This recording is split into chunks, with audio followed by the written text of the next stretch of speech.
আসসালামু আলাইকুম।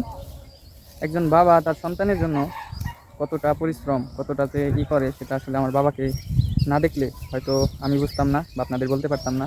এই দেখেন, আমি জমিতে আসার আগেই আমার বাবা প্রায় 3-4 বোঝা ঘাস অলরেডি কাইটা ফেলাইছে। তো একজন বাবা চায় যে তার সন্তান, তার ফ্যামিলি সুখে থাক, ভালো থাক।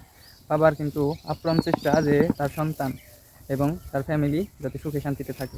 অথচ আমরা কিন্তু বাবা মার যে মূল্যায়ন, যে মূল্য, সেটা কিন্তু আমরা দিতে জানি না। তাই হয়তো আজ সমাজে দেখা যায় যে বাবা মার প্রতি যে অত্যাচার, ছেলের যে জুলুম, এগুলো আসলে সচরাচর দেখা যায়। তো এখন কিন্তু আমার বাবার সেই রকম কাজ করার মতো অবস্থা নাই। এরপরও দেখেন, আমি জমিতে আসার আগেই প্রায় 4-5 বোঝা ঘাস কিন্তু আমার বাবা অলরেডি কেটে রাখছে।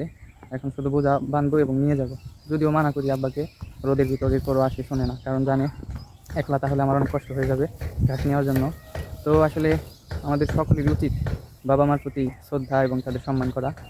তো সকলেই আপনার সন্তান হিসেবে সন্তানের জায়গা থেকে বাপ মাকে অবশ্যই মূল্যায়ন করবেন, শ্রদ্ধা করবেন।